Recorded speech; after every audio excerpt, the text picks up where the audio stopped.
Washington ডিসিতে Democratic কংগ্রেসম্যানদের সাথে সফল বৈঠকের পর এবার হাউস ডেমোক্রেটিক লিডার হাকিম জেফ্রিজের সাথেও বৈঠক করেছেন নিউ ইয়র্ক সিটি মেয়র প্রার্থী জোরান মামদানি। ব্রুকলিনে দুজন প্রায় ঘণ্টা খানেক বৈঠক করলেও মামদানিকে এখন পর্যন্ত আনুষ্ঠানিক সমর্থনের ঘোষণা দেননি জেফ্রিজ। পরবর্তীতে দুই পক্ষ আরও বড় পরিসরে এ বিষয়ে আলোচনা অব্যাহত রাখবেন বলে জানিয়েছেন।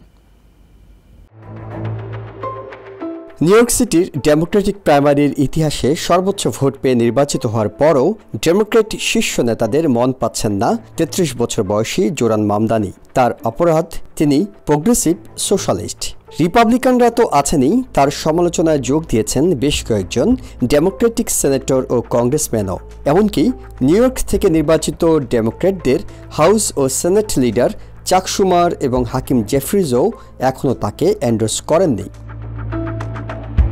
মান অভিমানের এই বরফ গলাতে মামদানিকে ডেকে নিয়ে ওয়াশিংটন ডিসিতে ডেমোক্রেট কংগ্রেসম্যানদের একাংশের সাথে বৈঠকের আয়োজন করেন আরেক socialist Congress women Alexandria Ocasio-cottage. বৈঠক শেষে সবাই অবশ্য উচ্ছ্বসিত প্রশংসাই করেছেন মামদানির। তবে মামদানিকে আসল পরীক্ষা দিতে হয়েছে শুক্রবার হাউস ডেমোক্রেট লিডার হাকিম জেফ্রিজের সাথে বৈঠকে। সকালে ব্রুকলিনে ঘণ্টাব্যাপী এই বৈঠক অনুষ্ঠিত হয়। মামদানির বিভিন্ন নীতি বিষয়ে তাকে পরিষ্কার ব্যাখ্যা দিতে বলেন জেফ্রিজ। এই বৈঠকের পর তাৎক্ষণিক প্রতিক্রিয়ায় জোরান মামদানি সন্তোষ প্রকাশ করলেও হাকিম জেফ্রিজের পক্ষ থেকে প্রকাশ্যে এন্ডোর্স পাননি তিনি। বিবৃতিতে জানানো হয়েছে দুই পক্ষের মধ্যে বড় পরিসরে আরও বৈঠক হবে। এদিকে সেনেট ডেমোক্রেটিক লিডার চাক শুমারও মামদানির সাথে বৈঠক করবেন বলে জানিয়েছেন। জোরান মামদানির সাথে ডেমোক্রেট লিডারদের আরও ধারাবাহিক বৈঠক আয়োজনের কথা জানিয়েছেন ওকাসিও-কর্টেজ।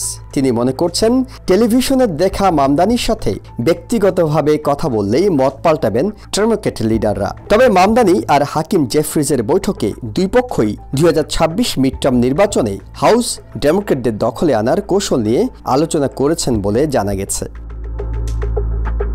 ইহসান জুয়েল, TVN 24, নিউ ইয়র্ক।